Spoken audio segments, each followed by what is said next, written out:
Et donc, on a décidé de les mettre à l'honneur à travers différentes actions. Et cette formation tombe à pic puisqu'elle va pouvoir vous donner les clés à la fois de reconnaissance des espèces, des menaces qui sont associées, mais aussi des moyens de pouvoir les conserver et sensibiliser les gens autour de vous à les protéger. Donc, on va démarrer la formation avec une présentation des espèces d'hirondelles qu'on peut rencontrer dans notre région, hirondelles et martinets, puisque vous allez le voir, c'est des espèces qui se ressemblent beaucoup et qui ont des modes de vie assez identiques. On regardera aussi ensemble les menaces qui pèsent sur elles aujourd'hui, puisque ce sont des oiseaux qui sont en déclin, comme une grande partie des oiseaux en France aujourd'hui.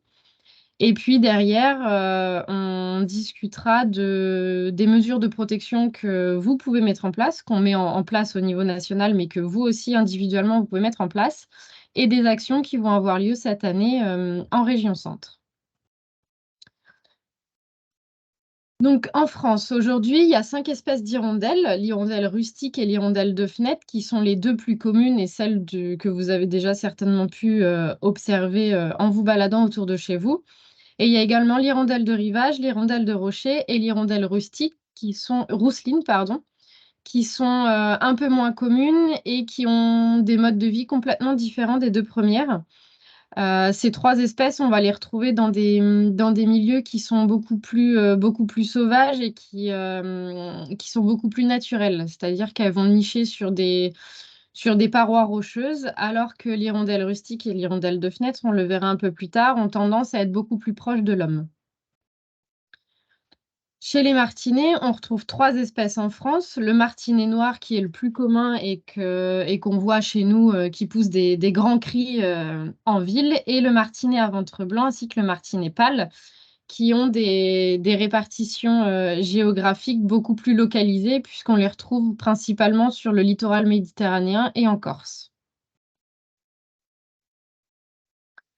L'hirondelle rustique, donc qu'on appelle un peu plus communément l'hirondelle de cheminée, c'est celle qu'on va trouver en fait dans nos campagnes puisque elle niche principalement dans les granges et elle se reconnaît à sa gorge qui est très rousse, un peu couleur rouille, son dos qui est d'un bleu métallique et elle a aussi des très longs filets. Donc les filets, ce sont les plumes en fait de la queue qui dépassent et qui font 2 filets comme ça aux extrémités.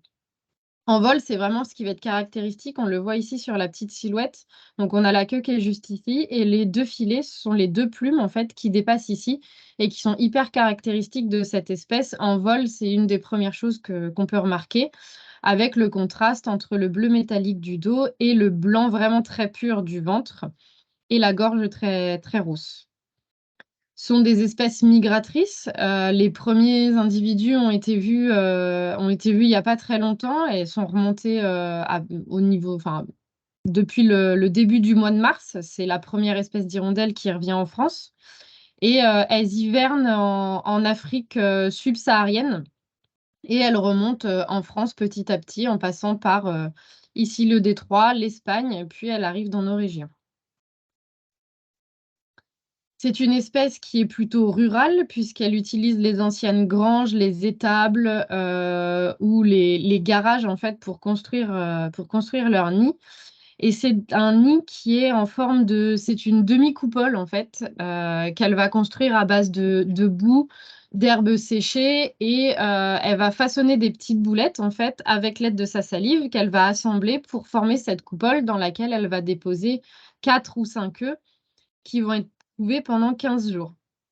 Donc cette espèce, elle est capable de faire 2 nichées par an, voire une troisième si les conditions sont très favorables, mais en général, elle s'arrête plutôt à 2. Elle a un régime alimentaire qui est strictement insectivore et elle va se nourrir de diptères, de lépidoptères ou encore d'hyménoptères. Donc ce sont des petits insectes volants qu'elle va attraper, directement en vol. Elle vole avec le bec ouvert en fait et ça lui permet de pouvoir attraper des insectes qu'elle va soit directement consommer en vol, soit qu'elle va ramener ensuite au nid pour nourrir les jeunes. La deuxième espèce d'hirondelle, c'est l'hirondelle de fenêtre, qui elle aussi a un dos très, très foncé qui est bleu métallique, mais qui va avoir tendance à tirer beaucoup plus sur le noir. un ventre très blanc, mais cette fois-ci, la gorge est totalement blanche, contrairement à l'hirondelle rustique qui avait la gorge rousse. Et surtout, ici, même si elle a des petits filets, ils sont quand même beaucoup moins longs que ceux de l'hirondelle rustique. Donc, au niveau de la silhouette, en fait, en vol, on va avoir un oiseau qui est un petit peu plus trapu, alors que l'hirondelle rustique, ça lui fait une silhouette un petit peu plus élancée grâce à ses filets, justement, qui dépassent beaucoup plus de son corps. C'est une espèce aussi migratrice qui a tendance à arriver un tout petit peu plus tard que l'hirondelle rustique, même si on parle vraiment en termes de quelques jours, voire éventuellement semaines. Là, les hirondelles de fenêtre, c'est pareil, elles sont arrivées dans nos régions. Mais le plus gros pic d'arrivée se situe au niveau du mois d'avril. Et encore une fois, elles hivernent en Afrique subsaharienne et elles remontent par le détroit, l'Espagne, puis elles arrivent enfin dans nos régions pour se reproduire. C'est une espèce qui est plutôt urbaine, contrairement à l'hirondelle rustique qu'on retrouve plutôt dans les campagnes, puisque elle va surtout utiliser en fait les encoignures de fenêtres ou les corniches en fait des avant-toits. Donc évidemment, il lui faut les bâtiments nécessaires. Donc on peut la retrouver à la campagne, mais il faut vraiment qu'il y ait des bâtiments qui soient adaptés pour qu'elle installe son nid. Donc c'est pour ça que les villes en général sont beaucoup plus propices à son installation. Et le nid est composé de la même matière, donc de boue, de salive, d'herbes séchées. Par contre, cette fois-ci, au lieu que ce soit une demi-coupole, donc que le nid soit ouvert vers le haut comme l'hirondelle rustique, cette fois-ci, il est totalement fermé. Ça fait vraiment une boule sur laquelle on a seulement un petit trou pour que les hirondelles puissent rentrer et sortir. En moyenne, elles pondent 4 ou 5 œufs qui sont pareils couvés pendant 15 jours et si les conditions sont favorables, elles peuvent faire jusqu'à 2 nichés. C'est beaucoup plus rare qu'il y ait une troisième. C'est le même enfin, c'est le même type d'alimentation que pour l'hirondelle rustique. Ça va être principalement des insectes, donc les mêmes insectes que l'autre espèce, qu'elle va attraper de la même manière, donc en vol avec le bec ouvert et qu'elle va consommer sur place ou bien qu'elle va ramener au nid. Et enfin, pour le martinet noir, donc il a une silhouette, lui, qui est beaucoup plus élancée. On dit qu'il a des ailes, un peu en forme de faucille qui sont vraiment arquées et il a des tout petits filets. C'est même pas des vrais filets, en fait, ça lui fait plutôt une queue fourchue qui est assez petite, tellement petite que quand l'oiseau est posé, je mets des gros guillemets à poser, puisque le martinet noir a la particularité de ne jamais se poser. Donc, si jamais il tombe au sol, voilà, on considère qu'il est posé. Il a une queue tellement petite qu'en fait, ses ailes dépassent vraiment de sa queue. Il a les ailes beaucoup plus longues que la longueur de son corps. Donc, c'est à cette silhouette-là, vraiment très élancée et avec des ailes très fines et très arquées qu'on le reconnaît en vol et aussi au cri assez puissant qui pousse, en plein été. On peut pas vraiment le louper. Donc lui, il a un corps vraiment très, très, très noir. Il a pas du tout de blanc, contrairement aux 2 autres espèces d'hirondelles ou aux martinets à ventre blanc, mais qui ne nichent pas du tout dans notre région. Et il a une période de reproduction, donc la période pendant laquelle il est dans nos régions, qui est beaucoup plus courte. Il va arriver pendant le mois d'avril avec un pic. Les premiers individus vont pas tarder à être observés, mais le gros pic d'arrivée se situe au mois d'avril. Et par contre, dès la fin août, tous les individus seront déjà repartis dans les quartiers d'hiver, donc en Afrique subsaharienne, alors que pour les hirondelles, les départs vont plutôt se situer aux alentours du mois de septembre, voire au mois d'octobre pour les derniers jeunes en fait, de la dernière portée.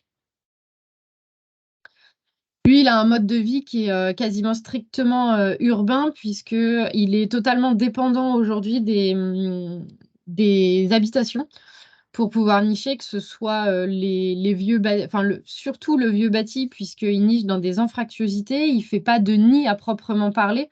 En fait, il va servir d'un trou ou d'une fissure, d'un interstice pour pouvoir se glisser à l'intérieur. Et c'est cette cavité qu'il va aménager pour pouvoir construire ou en tout cas aménager son nid à base de végétaux, de plumes ou de salive. En fait, il va tapisser le fond de la cavité pour pouvoir ensuite y déposer ses œufs qui va couver pendant 20 jours. Donc lui, il pond un tout petit peu moins d'œufs que les 2 espèces d'hirondelles, puisqu'en moyenne, on retrouve entre 1 et 3 œufs Et il fait seulement une seule portée par an puisque la période en fait de reproduction est beaucoup plus réduite et il n'a pas forcément le temps d'en faire une deuxième. Les seules exceptions, c'est si jamais la toute première ponte est en échec rapidement, il peut éventuellement faire une ponte de remplacement si le timing est bon, si le délai en fait est suffisamment important après pour pouvoir élever ses jeunes. Il a également un mode d'alimentation qui est composé essentiellement d'insectes et en fait, il fait des super balais aériens pour attraper les insectes. Il a aussi tendance à moucheronner. C'est le terme qu'on utilise pour dire qu'il attrape des insectes en vol. Ils peuvent moucheronner aussi au-dessus de l'eau pour attraper tout ce qui est petits insectes, même des moustiques. C'est un super enfin, répulsif même. Il élimine super bien les moustiques. Donc, j'en ai déjà un petit peu parlé, mais au niveau de la reproduction, donc pour l'hirondelle rustique, ici, on va avoir une ponte à partir de la fin avril. Pour l'hirondelle de fenêtre, c'est entre fin avril et mi-mai. Le décalage, il est lié tout simplement à la période d'arrivée, puisque l'hirondelle rustique arrive la première, elle va pouvoir réoccuper ses anciens nids plus rapidement que l'hirondelle de fenêtre qui arrive la deuxième. Et le martinet, qui est encore un petit peu plus tardif, va pondre à partir de début mai jusqu'à mi-juin. Les derniers individus peuvent pondre jusqu'à mi-juin. Et donc, c'est pour ça qu'eux, ils peuvent faire qu'une seule ponte, puisque le délai entre mi-juin pour les derniers et le mois d'août, il est vraiment très serré pour pouvoir pondre, couver et ensuite élever les jeunes. Pour l'hirondelle rustique, on estime que plus de la moitié des couples font une deuxième nichée. Elles ont largement le temps entre le moment où elles arrivent et le moment où elles repartent en migration. Pour l'hirondelle de fenêtre, il faut vraiment qu'elles réoccupent leurs anciens nids et qu'elles pondent très rapidement pour pouvoir faire une deuxième ponte, pour avoir le délai minimum en fait pour pouvoir faire une deuxième ponte. Alors que, bah, comme je l'ai dit tout à l'heure, le martinet noir, c'est absolument pas envisageable, sauf si l'échec de la reproduction a lieu très très tôt et auquel cas on ne parle pas d'une deuxième ponte, mais plutôt d'une ponte de remplacement. Pour l'incubation, on est sur une quinzaine de jours pour les deux espèces d'hirondelles et plutôt aux alentours de 20 jours pour le martinet. Et l'envol a lieu entre 25 et 30 jours pour les hirondelles et plutôt 40 jours pour les martinets. Donc ça aussi, tout ça, ça explique le fait que le martinet, en fait, peut pas faire de deuxième ponte puisque non seulement la période de reproduction est plus courte, mais les délais en fait d'incubation et d'élevage des jeunes sont aussi beaucoup plus longs pour cette espèce. La particularité aussi, c'est que le martinet noir, avant de partir, enfin les jeunes martinets noirs, les jeunes de l'année, vont prospecter les alentours avant de partir. Donc, c'est-à-dire qu'ils vont partir à la recherche de cavités. Ils vont les repérer et éventuellement commencer à les aménager pour l'année précédente. Et leur première reproduction, en fait, elle va avoir lieu dans cette cavité qu'ils auront préalablement repérée. Donc c'est pour ça que c'est important aussi d'une année sur l'autre de ne pas effectuer, quand c'est possible, trop de changements dans l'environnement parce que certains oiseaux ont tendance à déjà repérer les lieux avant de revenir. Ça leur permet de gagner du temps et d'être un peu sûrs de pouvoir mener leur reproduction jusqu'au bout. Pour ces 3 espèces, de toute façon, dans tous les cas, ils réutilisent les nids qu'ils ont construits les années précédentes. Donc c'est pour ça qu'il est important aussi de conserver les nids, d'une part parce qu'il est interdit de les détruire, mais aussi parce que c'est un effort en moins pour ces oiseaux, puisque s'ils arrivent et que le nid est déjà prêt, ils ont juste besoin de consacrer de l'énergie à la reproduction et pas à la construction d'un nouveau nid ou à la réparation d'un ancien nid qui aurait pu être endommagé.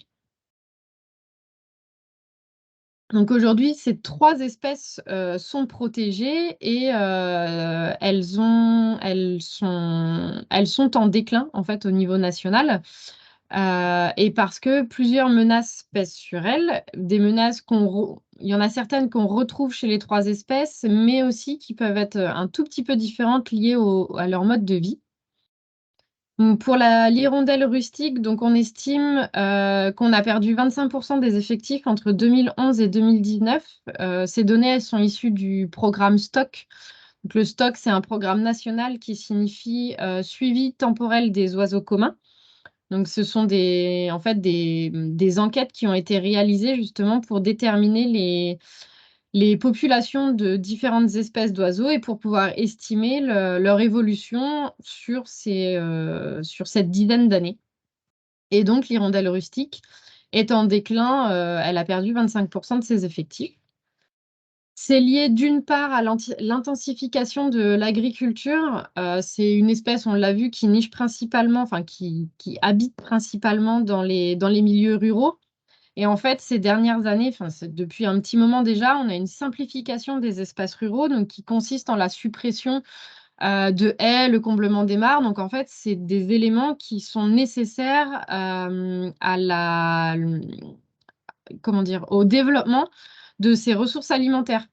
Les insectes, ou même la fabrication des nids, en fait, ça va être des éléments dont elles vont pouvoir se servir pour, soit pour elles se nourrir, soit pour élever les jeunes ou pour construire les nids. Et en supprimant ces éléments, en fait, on leur supprime leur mode d'alimentation ou bien le substrat pour pouvoir construire des nids. Le deuxième facteur, c'est l'utilisation d'insecticides. Donc forcément, qui dit moins d'insectes, dit moins de ressources alimentaires ou bien des proies contaminées par les produits chimiques. Donc ça veut dire que soit c'est des oiseaux qui peuvent être intoxiqués, les adultes peuvent être intoxiqués et donc ne pas mener leur production jusqu'au bout, ou bien les jeunes peuvent aussi être intoxiqués dans les nids et dans ces cas-là, on est carrément sur un échec en fait de la couvée en cours.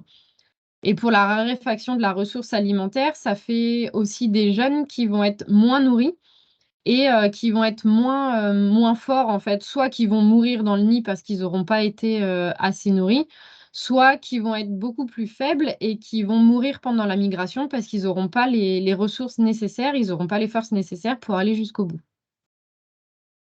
On a également la modernisation des bâtiments. Aujourd'hui, on a pas mal de hangars, de vieilles granges qui sont rénovées et la fermeture en fait de ces bâtiments, ça diminue les sites potentiels de reproduction pour cette espèce, puisqu'elle a besoin de milieux à la fois couverts mais également ouverts pour pouvoir rentrer.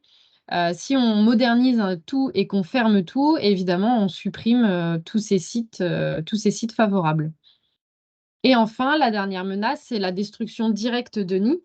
Donc, soit de la destruction volontaire, ça peut arriver, des gens qui n'ont pas envie d'avoir des hirondelles chez eux parce que c'est salissant, parce que ça fait du bruit, parce qu'ils n'ont pas envie.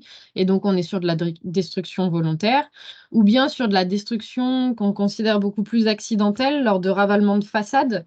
Des entreprises qui ne sont pas au courant déjà que ce sont des nids d'hirondelles, tout simplement, parce que si on ne sait pas, on ne peut pas vraiment savoir à quelle espèce ça appartient et aussi qui ne sont pas au courant de la réglementation, puisqu'aujourd'hui, les nids, à la fois les nids, mais également les individus, sont intégralement protégés et il est interdit de les détruire. Donc, c'est aussi une des menaces qui pèsent sur elles.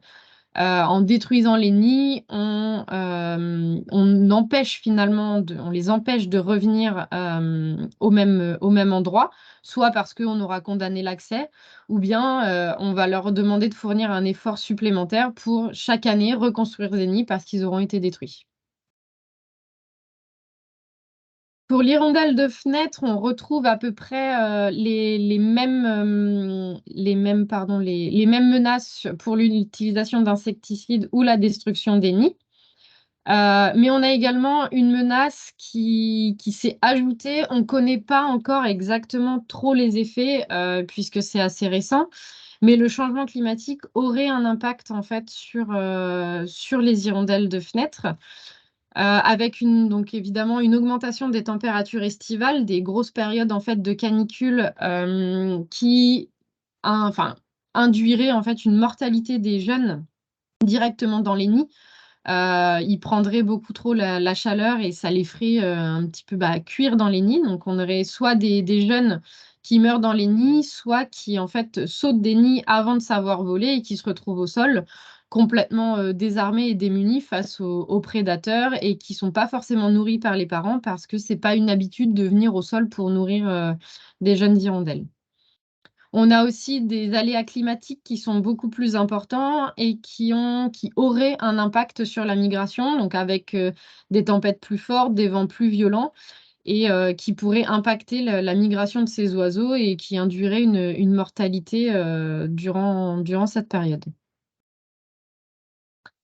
Et enfin, pour le martinet, donc, qui lui a connu une chute de ses effectifs de 46% entre 2011 et 2019, on retrouve exactement les mêmes menaces donc, au niveau de l'utilisation d'insecticides et de la destruction des nids. Mais également vient s'ajouter la diminution des sites de reproduction. Donc, c'est différent de la destruction des nids, dans le sens où, donc on l'a vu, les martinets utilisent le vieux bâti pour installer les nids parce qu'il lui faut des fissures, des anfractuosités ou juste un tout petit interstice, par exemple, entre le bâtiment ou la gouttière. Et donc, en fait, en rénovant ces bâtiments et en faisant des bâtiments beaucoup plus modernes, finalement, on va supprimer toutes ces cavités et donc on supprime ces sites de reproduction potentiels. Donc, c'est les principales menaces aujourd'hui qui pèsent sur ces trois espèces. Il y en a des communes, donc, notamment liées aux insecticides et à la destruction des nids. Et c'est pour ça qu'elles sont intégralement protégées maintenant et qu'on met en place beaucoup plus de moyens d'action, à la fois pour les recenser, pour savoir comment se portent les populations, mais également pour pouvoir les protéger. Et c'est ce qu'on verra dans la deuxième partie. On va pour l'instant faire une pause pour éventuellement répondre aux questions s'il y en a. Donc, pour répondre aux questions, je vous invite à lever la main pour pouvoir prendre la parole chacun à votre tour pour éviter qu'il y ait trop de bruit d'un coup si jamais vous en avez.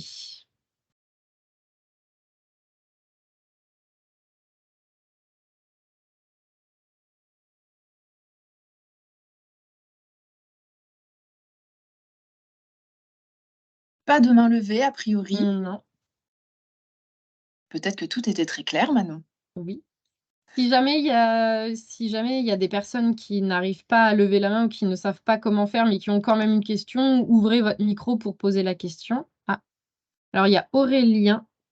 Oui, en fait, c'est c'est Alice, mais c'est parce que c'est mon conjoint que Ok. En fait, vous l'avez peut-être dit, mais il y a un moment, j'avais un message, donc mon attention est partie. Les martinets, c'est quoi l'évolution de leur population?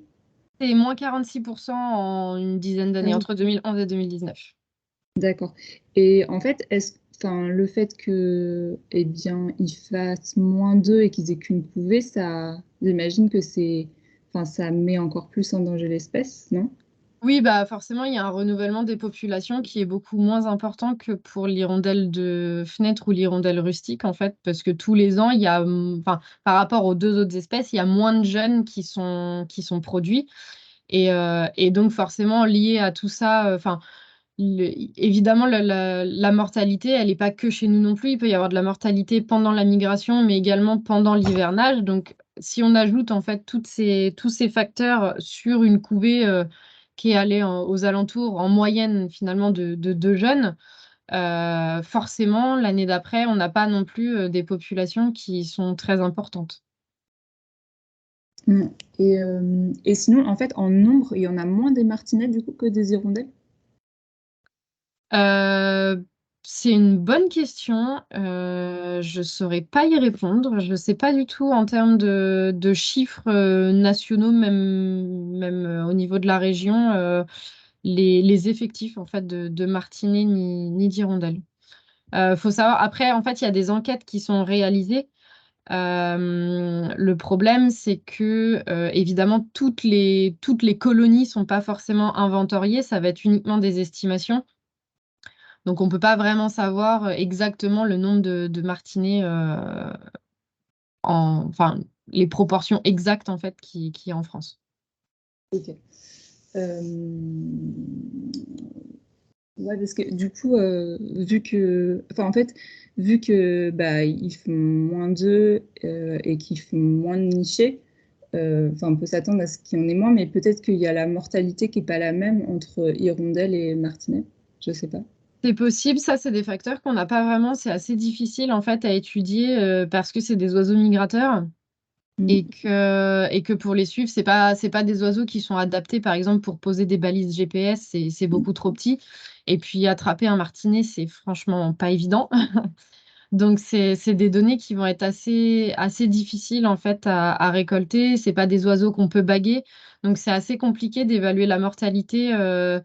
Déjà d'évaluer la mortalité d'un oiseau migrateur, c'est compliqué parce qu'il va traverser beaucoup de pays et donc il traverse. Enfin, il y a aussi beaucoup de facteurs en fait de mortalité qui peuvent s'appliquer, mais encore plus avec ce type d'espèces qui sont vraiment petits, où vraiment il y a des menaces multifactorielles en fait qui pèsent sur eux, donc c'est assez difficile d'évaluer tout ça. Ah oui, je vois bien effectivement que oui, c'est donc en fait on en sait peu sur eux parce que c'est difficile de les suivre, c'est ça? Enfin, Ouais, c'est des oiseaux. Alors, on connaît quand même son mode de vie. Enfin, ça, il y a des études qui ont été faites là-dessus. Mais c'est vrai que c'est surtout au niveau du martinet, en fait, c'est un oiseau qui est assez particulier. Je l'ai évoqué tout à l'heure. Déjà, c'est un oiseau qui ne se pose jamais. Parce que physiquement, il est incapable en fait après de redécoller. Il a des pattes à la fois trop courtes et des ailes finalement trop longues pour pour pouvoir redécoller quand il est au sol. Donc, c'est un oiseau qui ne se pose jamais uniquement quand il est au nid. C'est pour ça qu'il fait des nids en général très hauts. C'est parce que derrière, en fait, il a juste à se laisser tomber et à replaner pour pouvoir reprendre de la hauteur. Et pour dormir, en fait, c'est un oiseau qui va monter, qui va prendre les courants d'air chaud, qui va monter à très haute altitude et qui va en fait endormir une partie de son cerveau et l'autre partie successivement pour pouvoir. C'est comme un peu des micro-siestes finalement, mais il endort à chaque fois qu'une partie pour pouvoir en fait se reposer. Il dort vraiment que d'un seul œil. Donc tout ça en fait on le connaît, ça a été étudié. Par contre pour le reste c'est assez compliqué. OK, très bien, je vous remercie. Une question de Sylvie dans le chat, Manon, je ne sais pas si tu l'as sous les yeux. Oui. Cette évolution négative des hirondelles et martinets est-elle propre à la France? Et comment ces espèces évoluent en Europe? Non, c'est même plutôt une tendance mondiale en fait. Sur ces espèces-là, c'est une tendance qu'on retrouve un peu partout.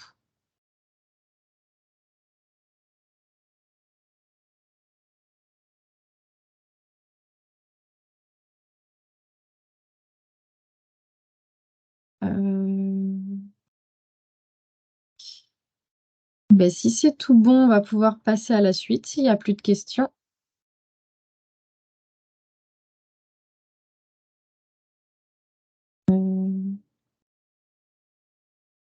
Manon, juste, je ne sais Oui, pas si tu vois le j'étais chat, en train alors de je me lire en permets même temps, juste. oui. Ah oui, ok, bon bah vas-y, je t'en prie. Selon le livre des oiseaux du jardin, édition Rustica en collab avec LPO, estimation de 1 à 3 millions de couples. Je pense qu'il parle de la France. Qu'en pensez-vous? Alors, je ne sais pas si on parle. Ah, hirondelle rustique.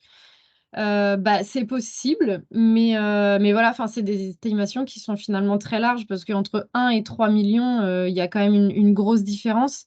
Et c'est comme je disais tout à l'heure, en fait, c'est très difficile de les évaluer parce que l'effort de prospection déjà n'est pas forcément le même suivant les régions et que finalement, il y a des endroits où c'est pas du tout prospecté et on peut pas vraiment savoir l'état des populations. Donc, c'est une estimation, là, je crois, estimation de couple, parle de la France, mais ils disent pas entre quand et quand. C'est peut-être avec les chiffres de la dernière enquête qui avait eu lieu en 2012 ou 2013 dans ces eaux-là.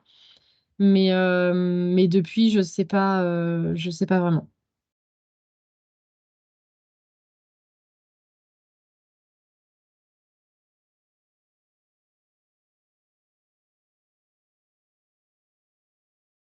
S'il n'y a pas de questions, on va pouvoir passer à la suite. Puis de toute façon, si vous avez des questions qui vous viennent en tête là, c'est pas grave, vous pourrez les poser après, tout à la fin. Donc, on va passer maintenant sur les mesures de protection. Et avant de parler des façons concrètes de les protéger, je vais faire un petit rappel finalement sur la protection juridique dont bénéficient ces oiseaux. puisque ce sont toutes les 3 des espèces protégées au titre d'un article du Code de l'environnement. Je ne vais pas vous lire tout en entier parce que ça serait un petit peu pénible, mais les choses importantes à retenir, c'est qu'il y a plusieurs choses qui sont interdites pour ces espèces. La première, c'est la destruction intentionnelle ou l'enlèvement des œufs ou des nids. Donc, c'est ce que je vous disais tout à l'heure. Il n'y a pas que les individus qui sont protégés, mais également les œufs et les nids.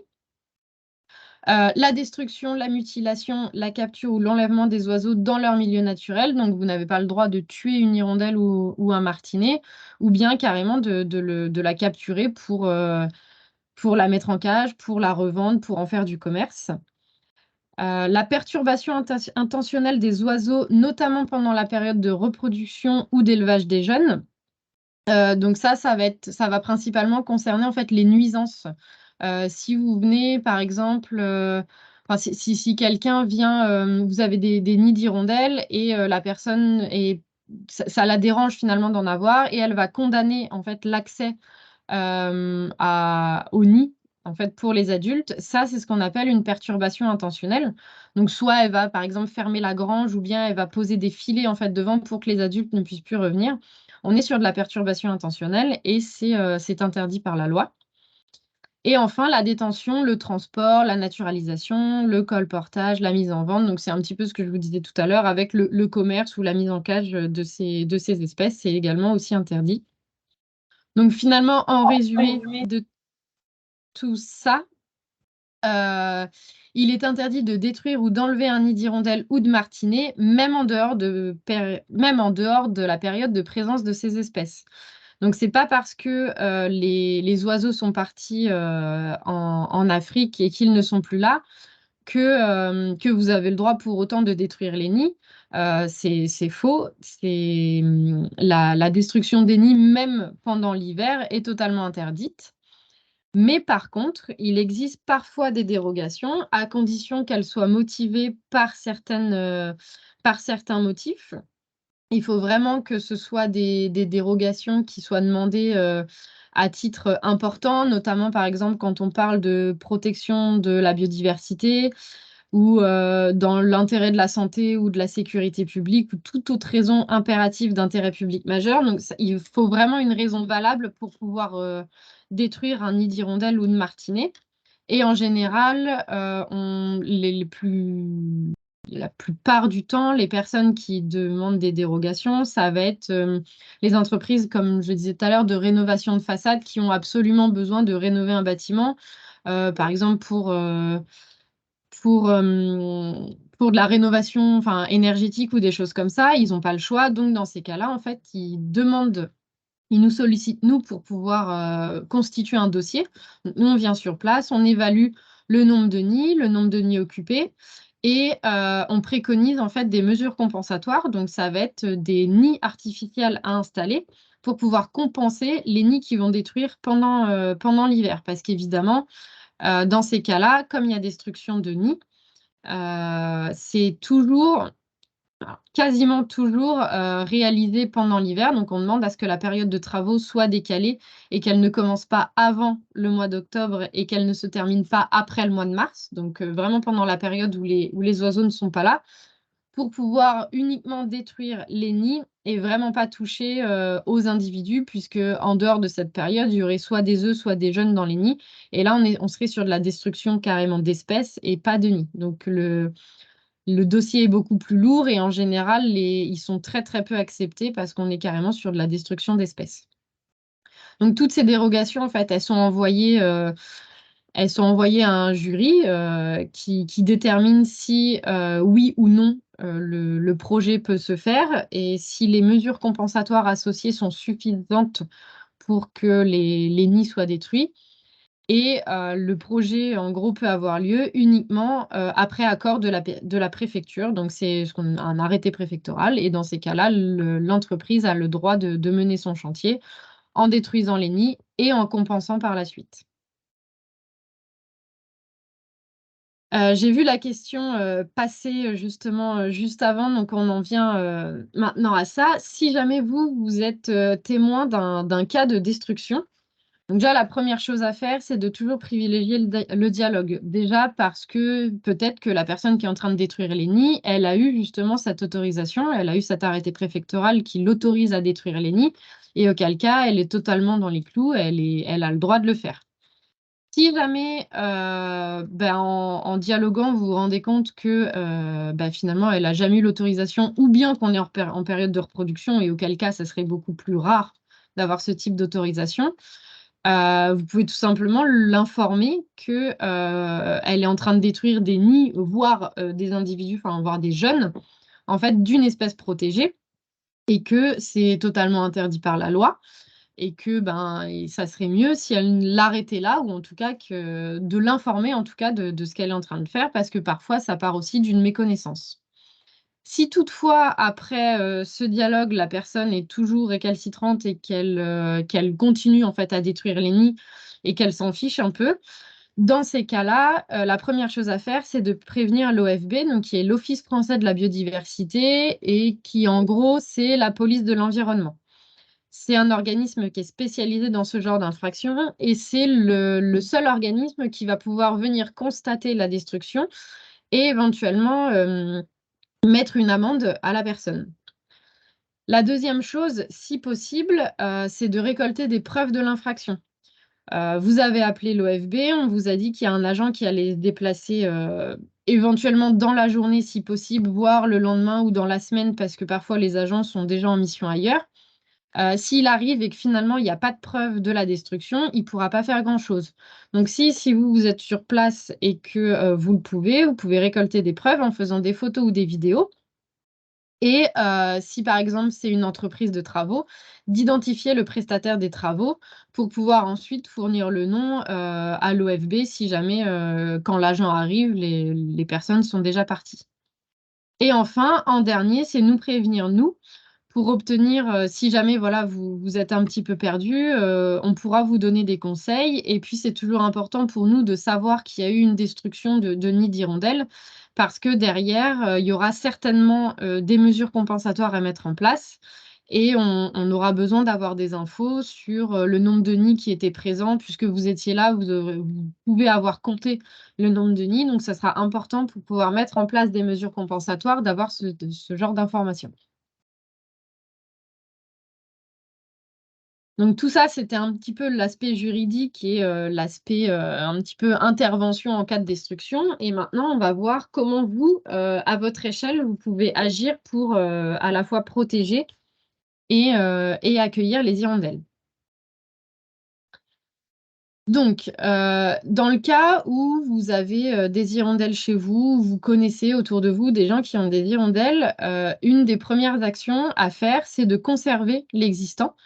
Donc, c'est de faire en sorte que les nids autour de vous ne soient pas détruits. Si vous avez des voisins, des choses comme ça, en gros, c'est de répandre l'information, d'en discuter autour de vous, avec vos proches, pour faire prendre conscience que ce sont des espèces protégées, que ce sont des oiseaux qui sont en déclin et qu'il est important de conserver les nids.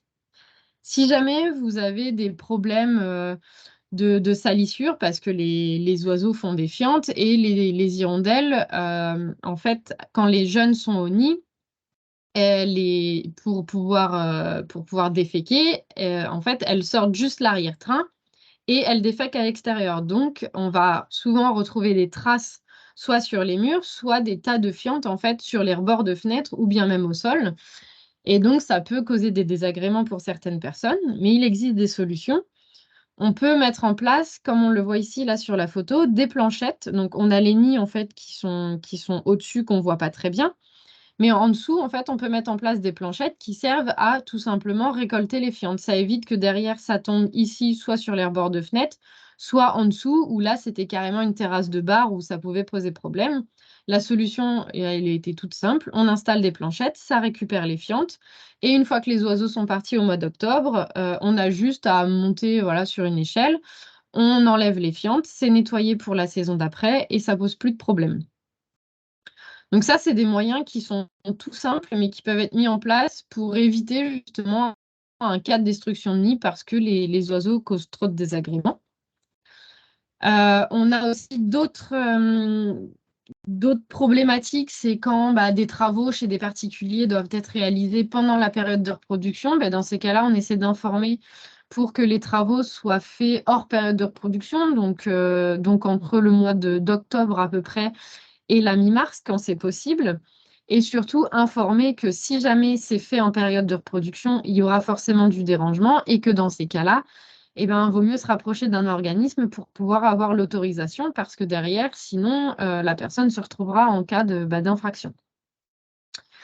Et comme je l'ai dit tout à l'heure, le tout, c'est aussi de diffuser l'information pour qu'il y ait le plus de monde en fait, possible au courant pour qu'on évite les accidents dans le cas où la destruction est juste liée à un manque de connaissances.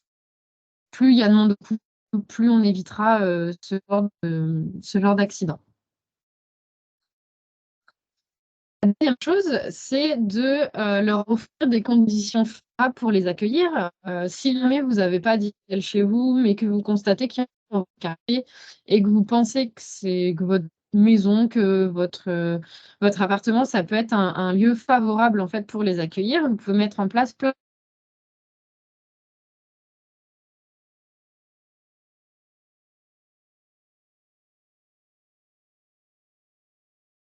pouvoir trouver les matériaux nécessaires à la construction de leur nid sans avoir besoin parfois de faire des kilomètres pour trouver une flaque d'eau, pour trouver un cours d'eau dans lequel récolter les matériaux. Vous avez aussi également la possibilité d'installer des nichoirs. Donc là, sur cette photo, en fait, tous les petits blocs gris qu'il y a sous la gouttière sont des nichoirs à martinets. Donc la personne a constaté qu'il y avait des martinets, une colonie de martinets qui nichait pas très loin de chez elle. Et donc, elle a mis en place des nichoirs pour pouvoir leur offrir des sites de nidification déjà tout prêts, puisque entre le mur et la gouttière ou entre les tuiles et la gouttière, c'était certainement pas favorable.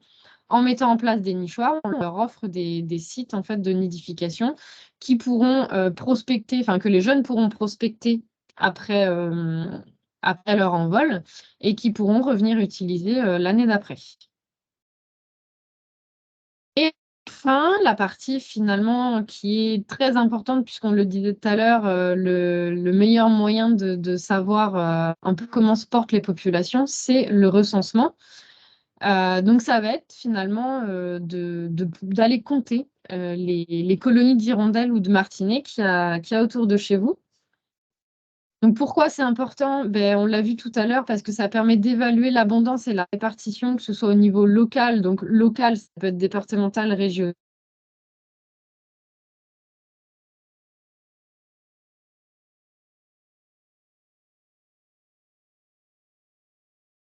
Dans des milieux qui sont peu ou pas pollués. Aujourd'hui, ça va être plutôt peu pollué.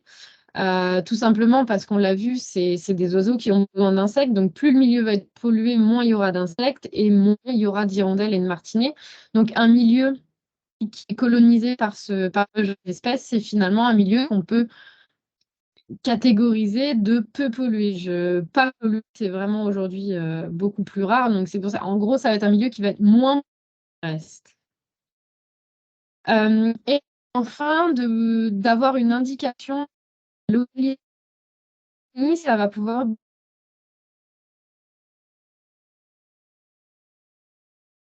que il y a une entreprise qui est en train de faire compter la colonie d'environ. Ça va être beaucoup plus simple pour nous ensuite de pouvoir des dossiers, de pouvoir évaluer les mesures compensatoires si on sait déjà l'importance qu'avait la colonie avant que les travaux commencent. Pour pouvoir recenser toutes ces espèces, c'est assez simple. Déjà parce qu'il n'y a pas besoin d'être un expert. La seule chose qu'il faut finalement savoir, c'est identifier les 3 espèces et les lieux où ils peuvent potentiellement installer leur nid. Et il suffit en fait de se balader dans votre ville ou votre village, dans votre rue ou votre quartier, suivant le temps que vous avez, suivant le temps que vous voulez y passer aussi. Et de regarder autour de vous, déjà, le premier indice, c'est de voir si vous voyez des oiseaux en vol. Est-ce que vous voyez des hirondelles, des martinets, Alors, je vois juste qu'il y a pas mal de coupures Oui, Manon, tu Euh, es un petit peu oui. figée. Si jamais tu peux couper ta caméra, peut-être que ça aidera pour mieux comprendre. Alors, est-ce que au niveau du son, ça coupe toujours ou c'est toujours bon?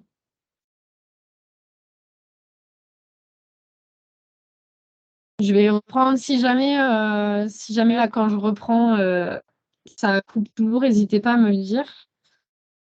Donc je vais prendre sur toute la partie comment participer pour qui avaient des coupures. Donc, comme je disais, il n'y a pas forcément besoin d'être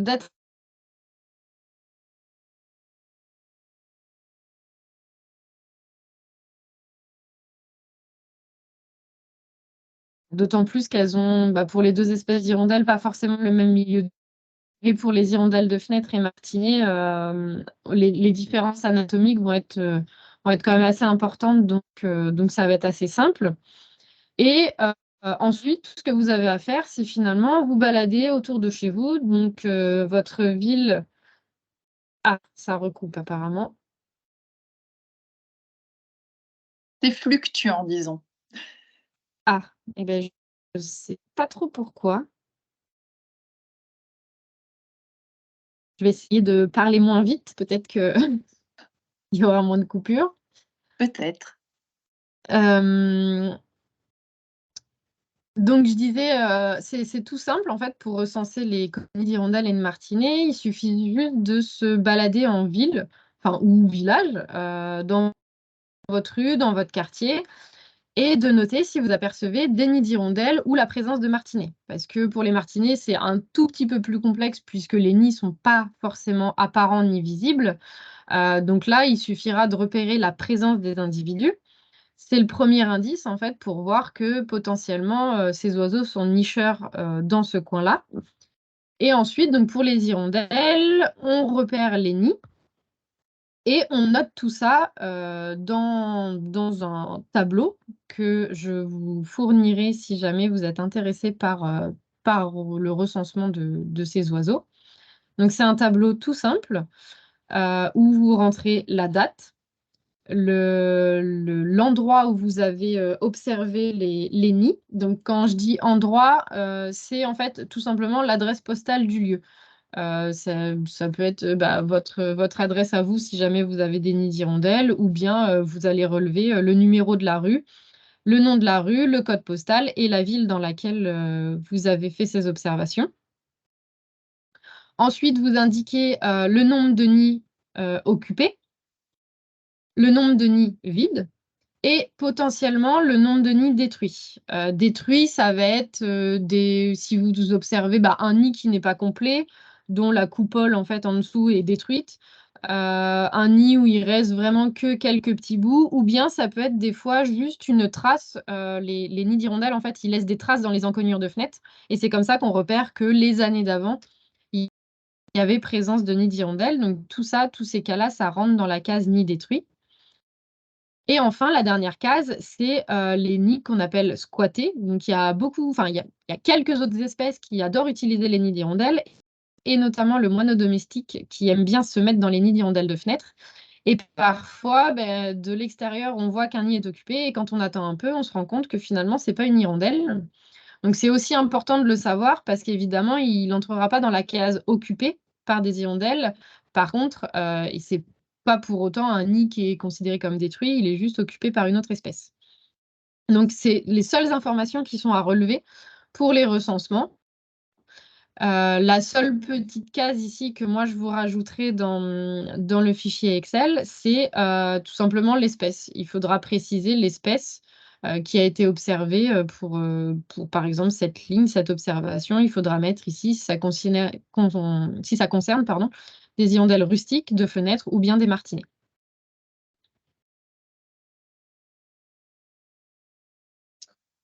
Et donc, si jamais vous avez envie de vous engager dans ces actions, donc vous avez le recensement que vous pouvez faire tout seul de votre côté ou bien à plusieurs, si jamais vous êtes plusieurs à habiter dans le même quartier ou dans la même ville. Mais il y a également déjà un petit peu d'autres actions qui sont mises en place, qui concernent parfois des entreprises. Donc, ça va être le recensement de colonies qui sont dans des entreprises. Donc, par exemple, ici, j'ai pris l'exemple du Cher avec la colonie d'hirondelles de Fenêtre qui est située sur le site de Tribala. Tous les ans, c'est un petit groupe de bénévoles en fait, qui va recenser la colonie d'hirondelles et ça fait déjà maintenant 4 ans qu'on a les chiffres de cette colonie et qui, pour le coup, elle se porte assez bien puisqu'elle elle a une toute petite augmentation, mais ça reste une augmentation, donc c'est plutôt favorable pour cette espèce là-bas. Donc ça, c'est le type d'action auquel vous pouvez prendre part si jamais vous voulez le faire en groupe. Si au début, pour commencer, vous avez besoin d'être accompagné, vous pouvez très bien y aller avec un groupe de bénévoles qui est déjà lancé sur le sujet depuis un moment et qui pourra vous aider. On a également des actions de protection. Donc ici, c'était carrément le sauvetage d'un nid d'hirondelles rustiques.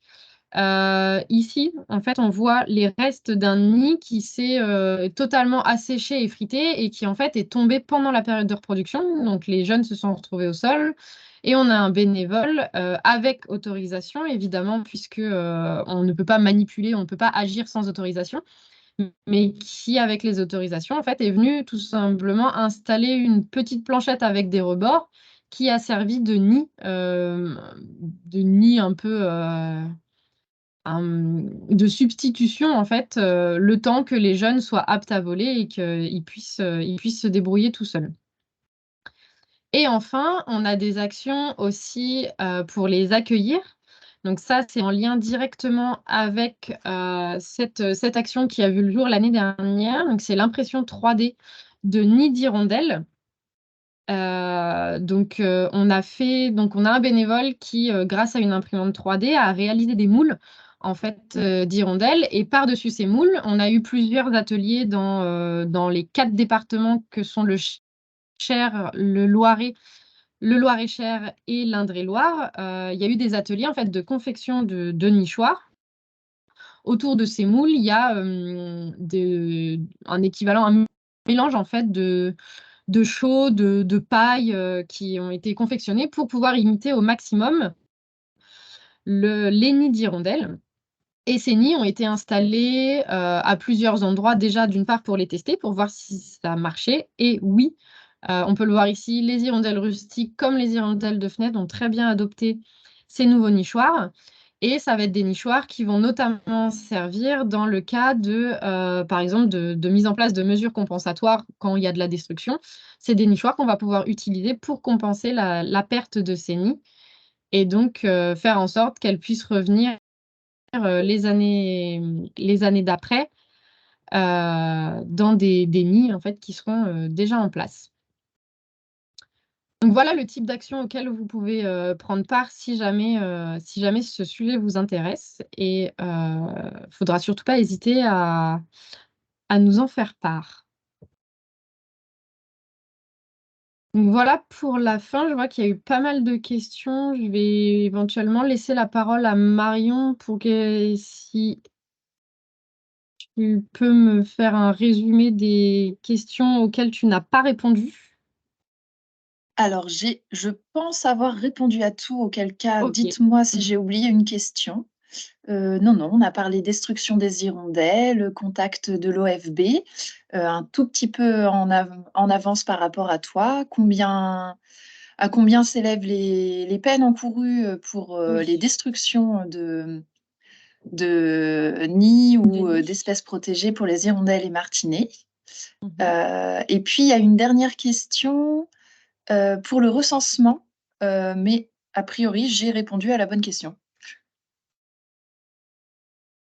Ok. Avant les prochaines questions, bien sûr. Oui, d'ailleurs, si vous avez des questions, c'est le moment. Vous pouvez soit les poser dans le chat, soit lever la main. Et puis, je vois que Alice et pas Aurélien a une question. Donc, je t'invite à la poser. Ouais, alors moi c'était par rapport à la loi parce que les peines encourues elles sont très élevées, mais on sait très bien que entre ce que dit la loi et ce qui est fait en réalité, il y a parfois un grand Oui. écart. Alors je ne sais pas si vous avez des données là-dessus, si on sait ce qui est fait enfin, déjà des données sur les estimations du nombre de destructions et ensuite du nombre de condamnations et les peines qui sont délivrées en réalité. Est-ce que vous avez des informations là-dessus? Non. Non, on n'a pas d'informations déjà parce que les destructions, c'est... Alors déjà, ça concernerait les destructions pour lesquelles on est au courant, parce qu'il y a forcément des destructions dont on ne sait rien parce que ça n'a jamais été constaté. Ça, j'ai pas forcément de chiffres. Et puis derrière, effectivement, sur les peines, entre ce qu'il y a sur le papier et ce qui est réellement appliqué, il y a vraiment un grand écart. Et ça, c'est un petit peu du cas par cas parce que ça va dépendre en fait finalement de la gravité de la destruction, de ce qui est mis aussi en place derrière pour compenser. De toute façon, dans tous les cas, quand il y a destruction, l'entreprise ou le particulier doit compenser quoi qu'il arrive. Mais c'est vrai que ça va aussi dépendre de la bonne volonté de la personne à compenser. Tout dépend si c'est une destruction volontaire ou si c'est accidentel, il y a une méconnaissance en fait des enjeux. Ça va dépendre de beaucoup de choses et pour ça, on n'a pas du tout les chiffres sur les condamnations ou sur les peines en fait qui sont appliquées. D'accord. Et sinon, juste un petit détail pratique là sur le fichier Excel, il est dans la présentation parce que moi, la présentation, elle ne s'affiche pas. Où est-ce qu'on peut le récupérer, le fichier Non, ça, Excel? je vous l'enverrai. En fait, D'accord. je vais envoyer tout un tas de documents. Donc, il y aura la formation, le support en fait visuel d'aujourd'hui. Il y aura le fichier Excel. Il y aura également des documents qui reprennent un peu l'écologie des 3 espèces.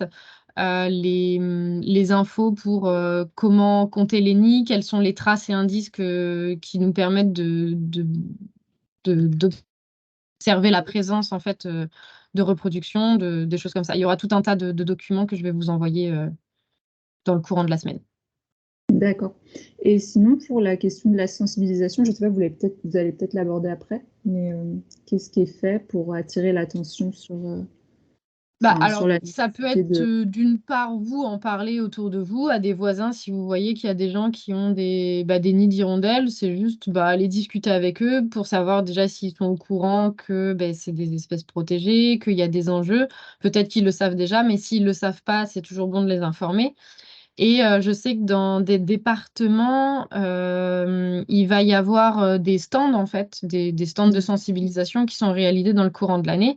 Et comme c'est l'année de l'hirondelle, il y aura certainement un accent qui sera mis sur cette espèce et ça sera aussi l'occasion de pouvoir venir en parler et de sensibiliser le grand public à ces espèces. Et par exemple, il y a des actions dans les écoles, enfin la LPO, enfin je sais pas trop. Alors ça, il faut voir directement en fait avec les délégués départementaux. Je ne sais pas de quel département vous venez. Moi, je suis là actuellement, je suis Loiret. Après, je vais probablement déménager en Indre-et-Loire, enfin autour de Tours l'année prochaine. Ok. Mais, Dans le voilà. Loiret, alors pour cette année, dans le Loiret, il faut voir avec Dominique Derouin qui pourra éventuellement donner des informations sur si jamais il y a des actions dans les écoles. Et puis en Indre-et-Loire, il faudra se rapprocher de nous, notamment éventuellement de Marion. Je ne sais pas, Marion, si tu as des choses à rajouter là-dessus ou si tu as des infos. Alors, j'étais dans le chat, donc je veux bien juste un tout petit... Oui, la question, c'était savoir au sujet de la sensibilisation. Donc, j'ai dit qu'il y aurait des actions certainement sur les stands cette année, comme en plus c'est l'année de l'hirondelle, on mettra Oui. un accent sur ces espèces. Et la deuxième partie de la question, c'était savoir s'il y allait y avoir des actions dans les écoles.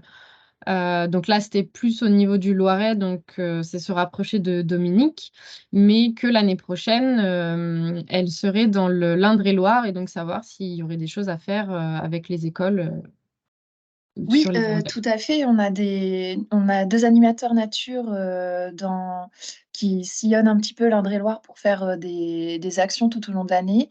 Et ils ont notamment des animations autour des hirondelles. Après, ça va plutôt être sur les stands ou lors d'événements avec des communes où on va pouvoir proposer des actions aux côtés des bénévoles. Donc, si ça vous intéresse, vous êtes la bienvenue. D'accord. Bah, en fait, moi, je suis prof, mais en lycée, donc et puis ma D'accord. discipline ne se prête pas trop à à ce que je fasse ça, donc mais en soi, je trouve que c'est hyper important parce que, enfin, moi, j'ai l'impression, enfin, moi, de ce que je vois, même si j'aborde pas ces sujets parce que moi, je suis prof de sciences économiques et sociales, hem, enfin, ce que j'ai pu voir, c'est que les élèves, sont très peu conscients des espèces, de tout ça. Enfin, en fait, à un moment, je leur parlais des cigognes et ils savaient même pas ce que c'était qu'une cigogne, donc enfin certains. Donc Mmh. voilà, enfin, je pense qu'il y a vraiment une déconnexion, chez beaucoup de tout ça et enfin, je pense que enfin, il y a vraiment du travail à faire, à l'école primaire pour, bah, les reconnecter un petit peu avec le vivant, quoi. Oui, d'une manière générale, à la LPO, on va à la rencontre, de tous les enfants dans les écoles. Voilà, ça peut aller, de la crèche jusqu'au lycée, même aux étudiants. On a des partenariats avec des étudiants aussi, donc ça dépend, de chaque, territoire, de chaque délégation et des moyens humains qu'il y a en face pour pouvoir, faire, toutes ces animations. Ouais, beh, Mais j'imagine sinon, que ça fait partie des choses primordiales en effet, pour faire découvrir et partager, les connaissances autour de la nature. très bien, je vous remercie.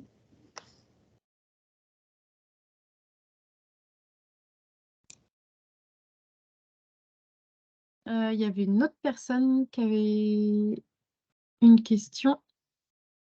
Oui, bonjour, je suis madame Bonjour. Miller. J'ai une très vieille maison dans le Loiret, du côté de Loris, et j'aurais souhaité avec des vieux bâtiments, et j'aurais souhaité y faire revenir un peu les hirondelles parce que je pense que je les ai dérangées quand je suis venue m'installer là. J'ai D'accord. acheté, 2 nids, chez vous, 2 modèles de nid en fait, mais je m'interrogeais sur, comment choisir, l'endroit pour, les installer au mieux en fait. Parce que j'ai par exemple une très vieille grange à bois, mais où habite une chouette, chevêche, je sais plus comment on l'appelle. Oui. Je pense que peut-être les hirondelles ne l'aimeront pas beaucoup. Heu, Non, il y a pas forcément de problème de cohabitation. En fait, c'est 2 espèces qui vont pas être actives aux mêmes périodes de la journée, donc ça d'accord. posera pas forcément de problème, pour ça. Entre rapaces nocturnes et hirondelles, en général, ça pose pas forcément de problème. D'accord. Est-ce que ça peut être aussi il y a des petites en fait, c'est plein de petits bâtiments, des petites porcheries ou une très grande grange. Comment je choisis? Est-ce qu'il y a une orientation? Alors, bien sûr, il faut qu'il y ait une ouverture pour que les hirondelles puissent Oui, passer. Est-ce que l'ouverture doit être suffisamment grande? Enfin, c'est ce type de questions que je me posais, en fait. alors Comment donc choisir au mieux l'endroit? on est bien sur de l'hirondelle rustique, du coup? Je pense qu'on est sur de l'hirondelle, ouais, j'avais dû acheter les 2 modèles. J'ai l'impression que parce que je les ai achetés l'an dernier et je les ai pas sous les yeux, j'ai l'impression que j'ai acheté 2 modèles, un qui ressemble plus à la boule totale et l'autre, à une boule, une demi-coupole, en fait. Bah, là, si on regarde, par exemple, sur la photo qui est vous voyez le support visuel, le Tout à PowerPoint? fait, je vois très bien, oui, oui. Alors, celle que je suis en train de montrer, donc ça, c'est un nichoir à hirondelles de fenêtre. Donc ça fait vraiment une boule avec une toute petite ouverture vers le haut. Alors qu'à droite, c'est de l'hirondelle rustique. Ça fait une demi-coupole, en fait, avec, elle se Exactement. pose carrément comme ça. Donc si jamais, c'est des hirondelles rustiques que vous aviez, ce genre de nichoir s'installe donc à l'intérieur des bâtiments, donc comme vous disiez, dans une grange ou une porcherie. Enfin, en tout cas, il faut que ce soit un lieu qui soit couvert, ouvert mais couvert. Et Mmh. en général, les nids, elles, naturellement, elles les installent au niveau des poutres, par exemple. Si vous Mmh. avez des poutres, dans ces bâtiments, vous pouvez les installer au niveau des poutres. Il faut pas que ce soit très, très haut. En général, l'équivalent d'une hauteur de plafond. En fait, je pense pas que ce soit des plafonds qui fassent 5 mètres de haut, donc ça devrait pas poser de problème. Si c'est des plafonds qui font 2,50 m, 3 mètres, c'est largement suffisant et D'accord. donc vous pouvez les installer sur les poutres et après, bah, pour ce type de nid, il y a pas forcément d'orientation puisqu'en fait, comme c'est couvert, il y a pas de problème d'intempéries. Évidemment, il faut pas que ce soit non plus trop proche de la sortie. Il faut que ce soit quand même dans le bâtiment. Pas de problème d'orientation et il faut éviter que ce soit un bâtiment aussi qui soit, par exemple, j'imagine un bâtiment où c'est un toit en tôle ou en gros qui chaufferait énormément, la journée en fait en plein soleil, plutôt privilégier un bâtiment où il fait un petit peu moins chaud. Ouais, exact, ouais, ça je comprends très bien. Et pour l'entrée, parce que je pense à une, en fait, c'est un vieux four, mais est-ce qu'il faut D'accord. que la porte soit ouverte ou est-ce que une vieille fenêtre, enfin, en fait, une lucarne, on va dire, est-ce que ça Oui. suffit? Ça peut suffire, tout dépend de la taille en fait de la lucarne, mais dans l'idée, une lucarne peut suffire. Une Faut juste, hirondelle, d'accord. Avec voilà. le vol, ça pose pas, ouais, d'accord. C'est Bah, des ça questions que je va me posais. dépendre vraiment de la taille de la lucarne, hein, mais si elle fait, bah, déjà, il faut qu'elle fasse par rapport à l'envergure de l'hirondelle rustique, Ouais, il faut qu'elle fasse minimum 40 centimètres de large, si ce n'est plus quand même, pour lui laisser la place de passer sans risquer en fait de se cogner, au moment du passage. Donc 50 centimètres minimum de large, c'est un peu, c'est nécessaire. ouais, Après, c'est ça. dans l'idée, ça peut suffire. Après évidemment, bah, plus elles auront d'espace, plus ce sera facile pour elles aussi de trouver l'entrée la première fois. Une fois D'accord, qu'elles auront repéré les lieux et qu'elles auront repéré le nid, ce sera plus un problème, mais c'est surtout la première fois, plus c'est ouvert, plus elles auront de chances d'y aller. d'accord. Bah, écoutez, merci. Je vais continuer, à installer, les nids. Oui. Et je vois qu'il y a une autre personne qui avait la même question, en fait, c'est, si les nids sont non occu enfin oui, en fait, comment faire revenir des hirondelles, en fait? C'est un Bah, peu ça l'idée. après, en fait, il y a ce qu'on appelle le système de la repasse. Donc, en fait, la repasse, c'est tout simplement un enregistrement audio des cris d'hirondelles. Ce sont des cris sociaux, en fait, pour attirer justement les individus. Donc, évidemment, il faut que ce soit adapté. Donc, on va passer des cris d'hirondelles rustiques si on veut attirer cette espèce et des cris d'hirondelles de fenêtre pour l'autre. Et en gros, ça sert à les attirer pour leur montrer finalement qu'ici, il y a des nids. Mais c'est ce que je disais, il faut que ce soit fait, intelligemment parce que la repasse peut être que contre-productive. Si par exemple vous laissez la repasse, donc déjà il faut qu'elle soit activée au bon moment, donc au retour de migration. Si vous l'activez trop tard, ce sera trop tard parce qu'elles auront trouvé un autre endroit. Il faut que ce soit activé la journée, que ce soit éteint la nuit pour éviter, de perturber les individus qui pourraient être autour. Et surtout, il faut que ce soit arrêté quand, quand les oiseaux, en fait, ont commencé à nicher parce que c'est là que ça peut aussi poser problème. Ça peut déranger le fait qu'il y ait des cris un peu incessants autour d'elles alors qu'elles se sont installées. D'accord, Mais c'est envisageable. Après, en général, la première année, on peut aussi laisser faire comme ça, voir si naturellement, elles viennent s'installer, dans les nids que vous avez mis en place. d'accord. Dernière question, je ne veux pas tout monopoliser. Moi, j'avais l'impression ces dernières années que j'ai pas l'impression qu'on ait des martinets là-bas du côté de Loris, au nord de la forêt d'Orléans. Et j'avais l'impression que les hirondelles partaient tôt, en fait. Bah, C'est-à-dire, a fin août. En fait, tout dépend de comment s'est passée la reproduction. D'accord. Parce que ces dernières années, Si je trouvais que les rassemblements avaient lieu très tôt, courant août. Donc je Ouais, m'interrogeais, en fait, par rapport à ce que vous disiez sur septembre-octobre. di les dernières peuvent partir, à cette période. Après, tout dépend comment s'est passée la reproduction, en fait, dans cette zone-là. Si, par exemple, elles ont fait qu'une seule nichée, que la deuxième a pas pu aboutir et ou qu'elles l'ont pas tentée, elles ont finalement pas vraiment de raison de rester. Quand les jeunes sont volants et qu'ils sont prêts à partir, en général, ils se rassemblent. Après, elles peuvent se rassembler aussi ici, faire quelques kilomètres, enfin quelques dizaines, centaines de kilomètres et se rassembler avec un autre groupe ailleurs. Elles partent pas forcément non plus tout de suite vers l'Afrique. Mais en fait, ça va dépendre vraiment de comment s'est passée la reproduction. Pour le mois de septembre et octobre, c'est vraiment les derniers individus à partir et c'est ceux qui ont réussi à faire une troisième nichée ou qui ont fait la deuxième en retard finalement. D'accord. Mais en tout cas, c'est pour ça qu'on préfère dire septembre-octobre parce que, on a encore potentiellement des individus qui sont présents et donner, la date du mois d'août, ça serait, prendre le risque en fait de que ça pose problème dans certains endroits où il y a encore des individus, dans les nids. D'accord. Merci beaucoup. De rien. Alors si je reprends les questions donc, auxquelles j'ai pas répondu. Euh, Il y a la question de Frédéric qui demandait comment sont utilisés les résultats des recensements. alors, pour ce qui est de l'enquête qui avait lieu en 2013, c'était en fait une enquête nationale, donc c'était pour estimer les populations au niveau national. Et là, les recensements qui seront faits à partir de cette année, l'idée, c'est de mettre en place une carte interactive qui sera visible pour tous et presque en temps réel. Elle sera actualisée une fois par semaine et ça permettra de voir sur l'ensemble de la région centre là où on retrouve des colonies d'hirondelles à la fois de fenêtres, rustiques et également de martinets. Et vous aurez à chaque fois, en cliquant sur la petite icône en fait d'une colonie, vous aurez les détails qui s'afficheront dans un encart qui vous précisera l'importance de la colonie. Donc, c'est-à-dire combien il y a de nids au total, combien de nids sont occupés, combien de nids sont détruits.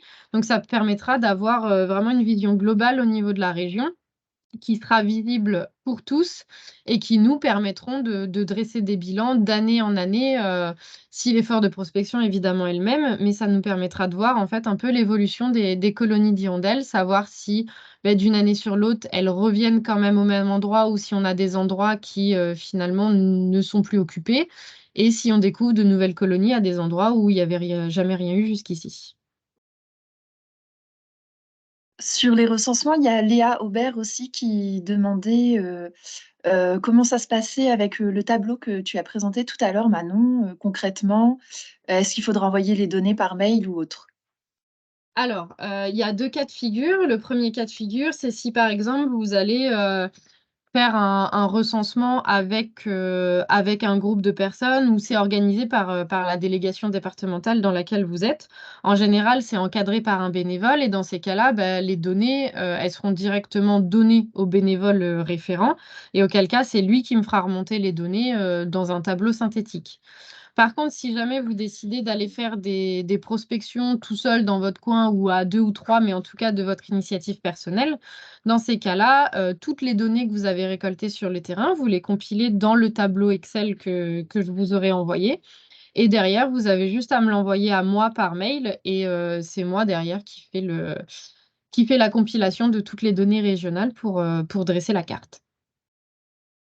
Je ne sais pas si ça répond exactement à la question de Léa, mais si jamais il manque des choses ou s'il y a besoin de plus de précision, faut pas hésiter.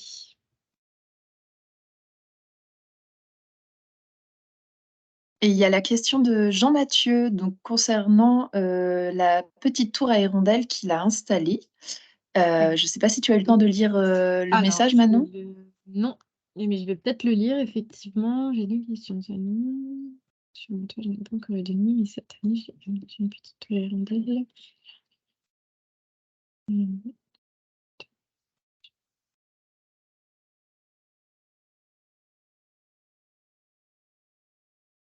Euh, alors, la question des nids, est-ce que ces nids seront potentiellement occupés? C'est possible, mais évidemment, tant que les oiseaux sont pas revenus, on peut pas vraiment savoir. La première année, c'est le temps aussi de prospection, c'est-à-dire que on peut avoir aussi, comme les martinets le font, en fait, les jeunes hirondelles peuvent prospecter aux alentours de chez elles et donc découvrir les nids que vous avez installés pour elles et elles reviendront les occuper l'année d'après. Donc, si la première année des nids sont pas occupés, c'est pas alarmant, c'est pas un drame. Ça peut servir aussi de point de repère pour les années précédentes. Si par contre, au bout de 2 ans, les nids sont vides et qu'il n'y a vraiment pas d'individus, c'est là où on peut éventuellement mettre en place de la repasse pour pouvoir les attirer et finalement leur montrer le chemin, les chemins vers ces nids. Et la deuxième question, alors les nids d'hirondelles rustiques en extérieur, ça marche pas si, en gros, si c'est à l'extérieur, enfin si c'est un milieu ouvert, il faut quand même que ce soit quelque chose du style préau. Mais si c'est sous une avancée de toit, elles occuperont pas en fait parce qu'il leur faut vraiment un toit complet au-dessus de la tête pour pour qu'elles puissent nicher. Sous les avancées de toit, par contre, c'est des nids d'hirondelles de fenêtres qu'il faudra principalement installer parce que c'est elles qui nichent dans ces endroits-là.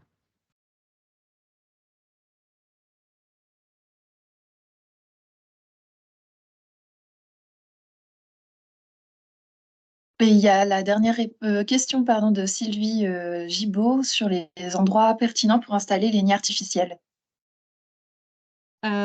Oui, pour rustique. Alors, dans les maisons modernes, bah, ça va être un petit peu plus compliqué. Effectivement, les auvents de cabanes, de jardin, ça peut marcher.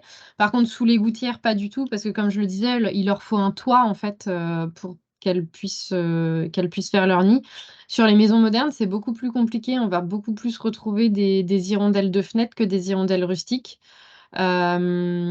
C'est malheureusement, et c'est pour ça qu'on les retrouve aussi principalement en campagne, c'est que ça va être principalement les granges, les étables et les choses comme ça. Mais c'est plus compliqué de les attirer sur des bâtiments plus modernes.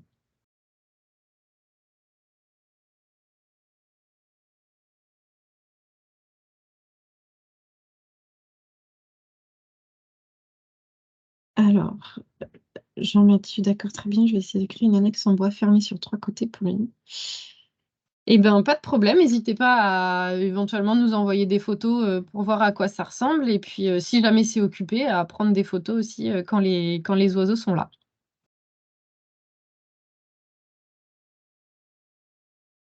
De mes deux questions, peut-on se procurer le champ de l'hirondelle de fenêtre et un bac à bout de 1 mètre par 1 mètre? Alors, pour le bac à bout, oui, oui, c'est largement suffisant. Je le montrais dans la photo de tout à l'heure. Ici, le bac à bout, c'est simplement une coupelle de récupération d'eau pour des plantes dans lequel la personne a mis de la terre en fait et de l'eau. Donc, à partir du moment où il y a un petit récipient dans lequel elles peuvent venir piocher, c'est suffisant. Donc, 1 mètre par 1 mètre, c'est largement suffisant. Et pour se procurer le champ de l'hirondelle de fenêtre, donc vous avez des sites, par exemple sur oiseau.net, où vous pouvez retrouver les champs de l'hirondelle de fenêtre. Par contre, si c'est pour faire de la repasse pour attirer les hirondelles dans les nids, donc comme je le disais tout à l'heure, il faut que ce soit quand même assez bien encadré pour que ce soit pas contre-productif et qu'on ne dérange pas finalement les autres individus qui pourraient nicher aux alentours.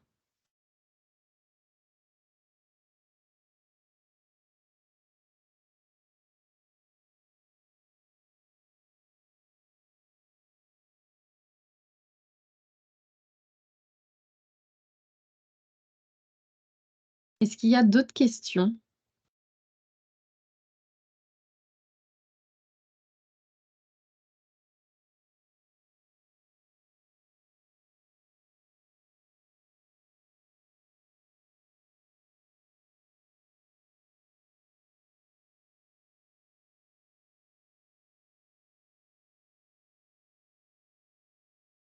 Alors, n'hésitez pas à consulter notre site internet LPO Centre Val de Loire pour retrouver les prochaines activités aussi autour des hirondelles cette année. Vous avez un article en première page qui parle des actions qu'on va mettre en place. Et puis, vous retrouverez dans l'agenda nature les rendez-vous qui correspondent. Bah, il y aura tous nos rendez-vous et notamment des rendez-vous qui seront plus spécifiques aux hirondelles notamment.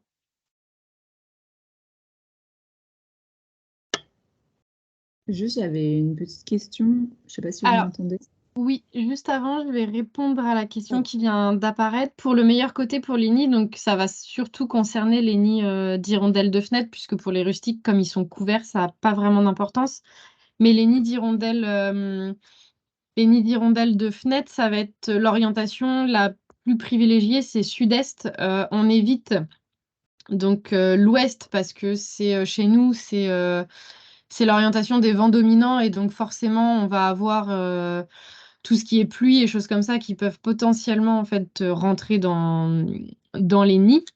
Et on évite le plein sud pour éviter elle soit exposée trop au soleil pendant la période d'été. Donc on privilégie le sud-est, est-sud-est, comme ça elles ont le soleil le matin et une fois que le soleil a tourné et qu'il est passé au sud, elles ont moins chaud pour en fait l'après-midi. Oui, pour la question. Alors, oui, en fait, c'était... Oula, ça c'est chez moi. Bon, du coup, je vais peut-être répondre, parce que ça risque de ressonner derrière. Ok, Je pas de vous souci. reprends dans une minute.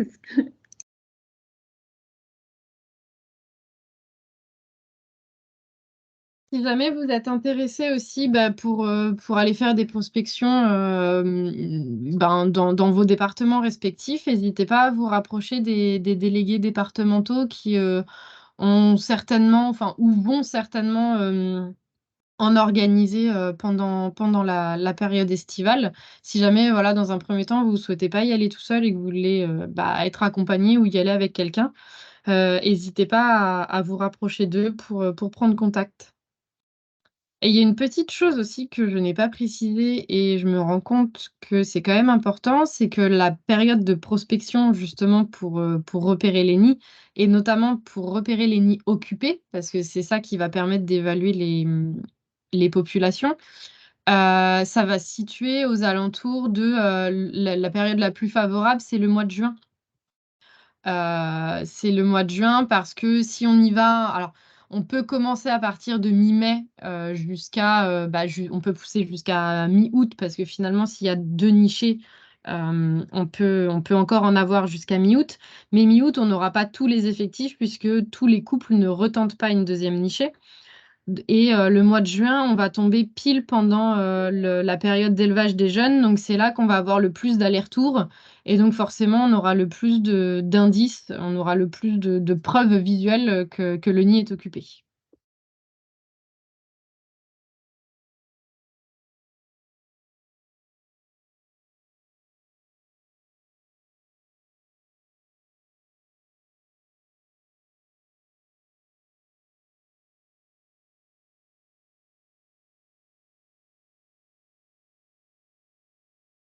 Je crois qu'il y a peut-être aussi des bénévoles, des délégations.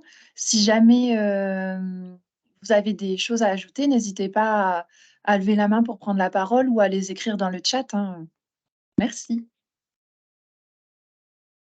Alors, dans le chat, Michel, oui, alors les cabanes de jardin pour les hirondelles rustiques, ça peut servir à condition que la cabane de jardin eh ben, il y ait une partie qui soit ouverte pendant toute la saison, parce que si c'est une porte qu'on referme, qui est refermée, en fait, elles ne pourront pas faire les allers-retours. Donc oui, ça peut être utile, ça peut servir, mais à condition voilà, que l'intérieur reste accessible au moins de mars jusqu'à octobre.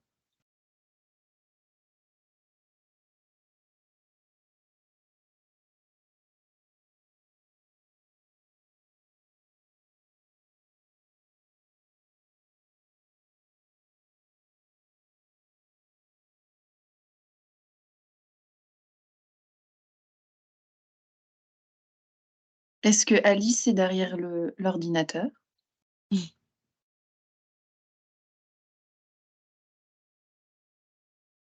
priori, non.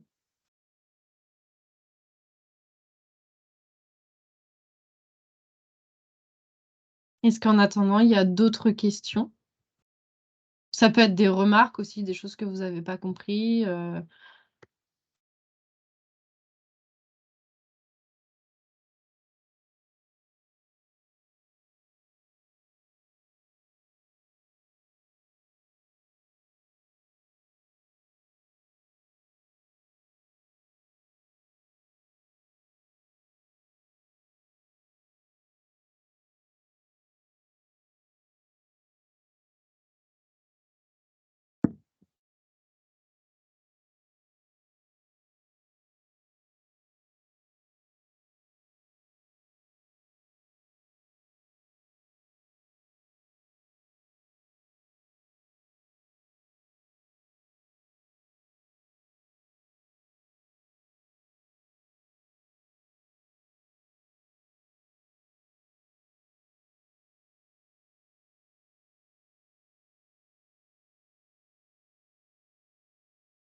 Oui, effectivement, 4 ou 5 ans, ça commence à faire, long, si les nids sont pas occupés. Donc oui, proposer le bac à bout, de toute façon, ce sera toujours utile, même si c'est pas pour les hirondelles. Il y a d'autres espèces qui peuvent aussi venir s'en servir.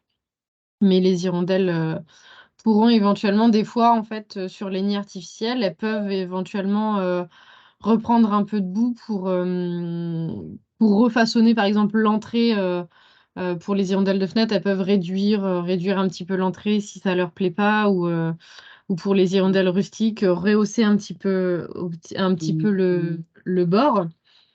Bah, évidemment pour la repasse, voilà, c'est éventuellement tester. Après là, bon, on est fin mars pour les hirondelles rustiques, ça c'est peut-être encore faisable, mais faut voir, voilà, s'il y en a pas, faut voir s'il y en a pas qui sont installés trop près de chez vous pour éviter qu'elles dérangent, en fait, que la repasse, en fait, dérange celles qui sont installées à côté, si jamais c'est le cas. Par contre, s'il y en a pas du tout, vous pouvez tenter de diffuser le chant pour voir si ça peut les attirer.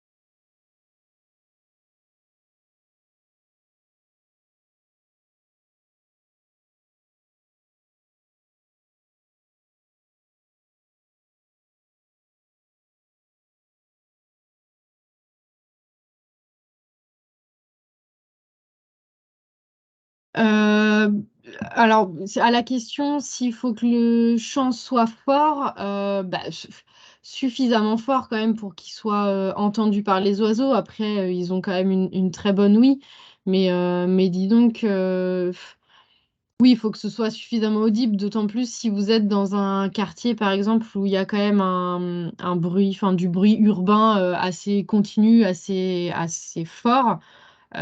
Faut que les oiseaux puissent l'entendre, donc le volume minimum sur un téléphone, ce sera pas suffisant. Faudra au moins le mettre au maximum et puis éventuellement avec une petite enceinte, si possible, le diffuser, voilà, le matin éventuellement, voir si ça peut attirer des individus et puis surtout, mettre, l'enceinte, si jamais vous diffusez, à proximité des nids. Les mettre juste dans votre jardin, ça suffira pas. Il faut qu'elle puisse identifier les nids. Il faut que les cris les attirent, au niveau, de l'emplacement des nids.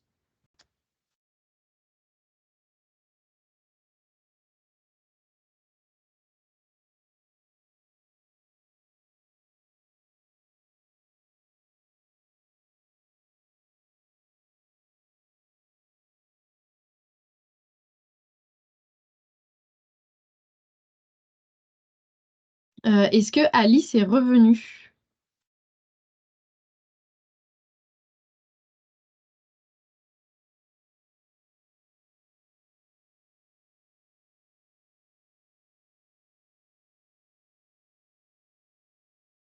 A priori, non. Dans tous les cas, après donc sur la fin de semaine, je vous renverrai à tous, le diaporama, le support de la présentation d'aujourd'hui, le fichier Excel et quelques documents, qui résumeront finalement un peu tout ce dont on a parlé aujourd'hui avec, la différence entre les 3 espèces, leur mode de vie, leur lieu de vie et puis comment, trouver des indices de présence de ces oiseaux. Pour pouvoir éventuellement ensuite, aller prospecter, autour de chez vous.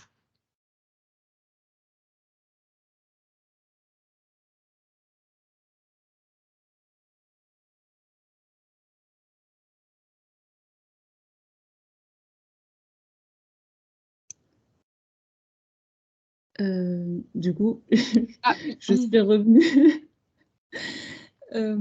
Ma question, c'était, si on trouve un martinet au sol, enfin moi, c'est une situation que j'ai déjà rencontrée Mmh. et qu'il a pas l'air blessé, est-ce qu'il y a moyen qui repart tout seul ou pas?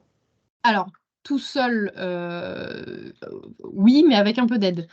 Parce que le martinet au sol pourra pas redécoller. Donc effectivement, s'il semble pas blessé, si c'est pas un jeune, s'il est adulte, en fait, faudra juste lui donner un petit coup de main. Donc pour ça, vous pouvez alors soit si vous êtes quelqu'un d'assez grand, juste tendre le bras vers le haut et attendre un tout petit peu, lui donner un tout petit peu d'élan en fait pour qu'il puisse s'envoler.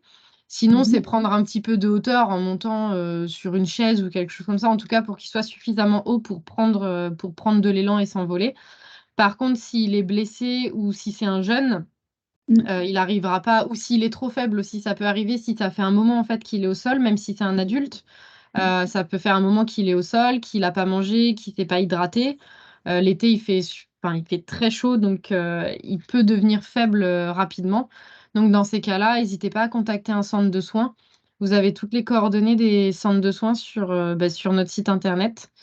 Donc suivant le département où vous habitez, vous trouverez toujours un centre de soins qui est assez proche de chez vous pour pouvoir leur déposer ou bien qu'il y ait des rapatrieurs qui le ramènent en centre de soins.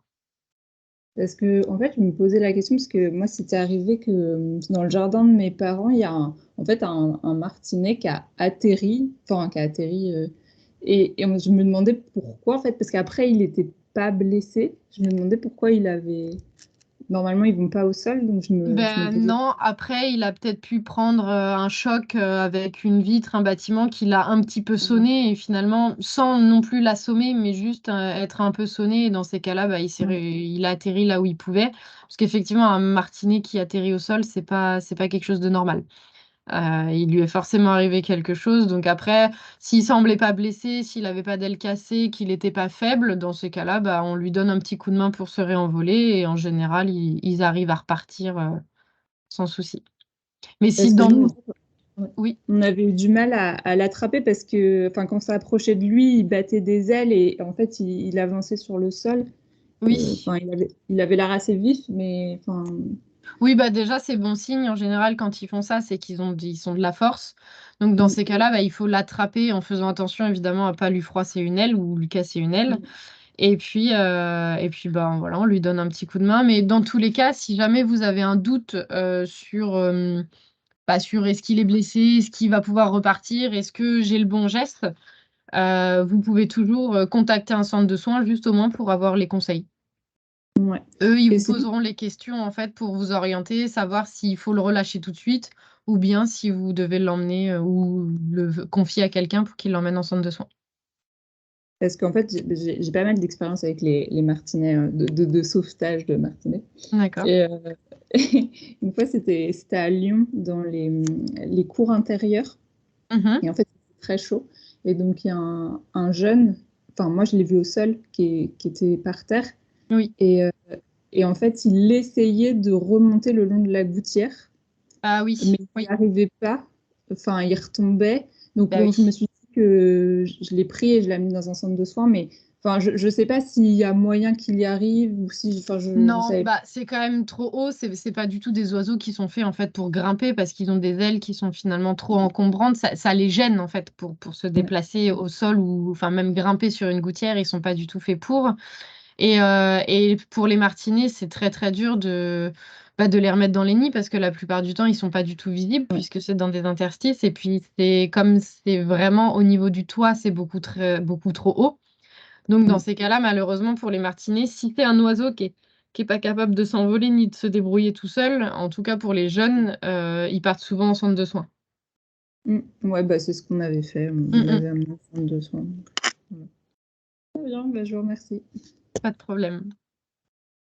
Alors pour la hauteur, pour les nids des martinets, en fait, ce qu'il faut, c'est que les nids soient placés le plus haut possible par rapport au bâtiment. Parce que comme c'est des oiseaux qui nichent sous les toits ou dans les fissures au niveau du haut des bâtiments, bah comme en fait c'était sur la photo juste ici, donc ça, c'est pas un bâtiment qui est très très haut, mais les nichoirs ont été installés juste sous la gouttière, en fait, au plus haut du bâtiment.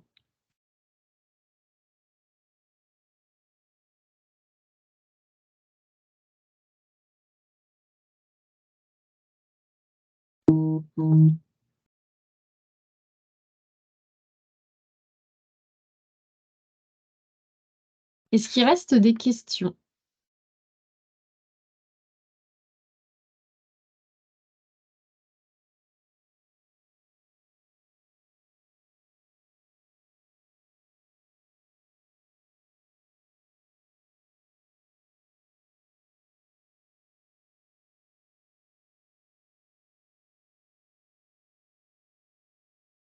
Oui, voilà, ça fait à peu près 5 mètres, quand on prend la hauteur d'un toit, même si c'est une maison, qui est de plein pied,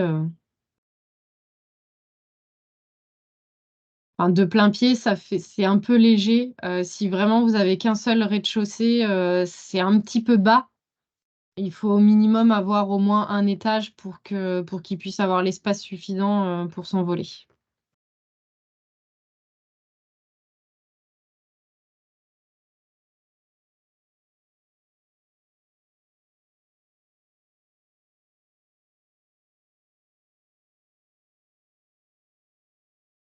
Et ben, s'il y a plus de questions, non, c'est s'il y a plus de questions, on va s'arrêter là pour ce soir.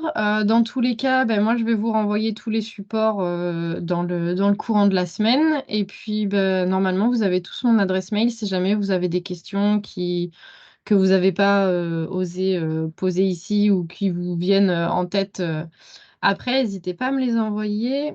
Ah, on a juste Sylvie: «Y a-t-il une hauteur maxi pour les rustiques?» Ou alors, je ne saurais pas dire exactement le maximum, mais c'est comme je disais tout à l'heure, un plafond de grange, enfin voilà, l'équivalent de jusqu'à 3,50 m, c'est suffisant pour des hirondelles rustiques. Après, ça risque de faire un petit peu haut.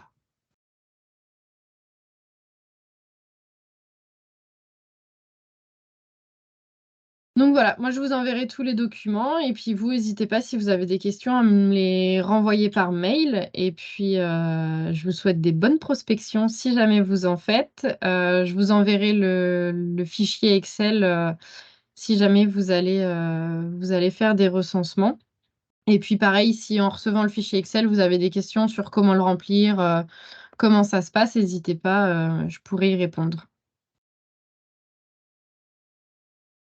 Je vous souhaite à tous une bonne soirée.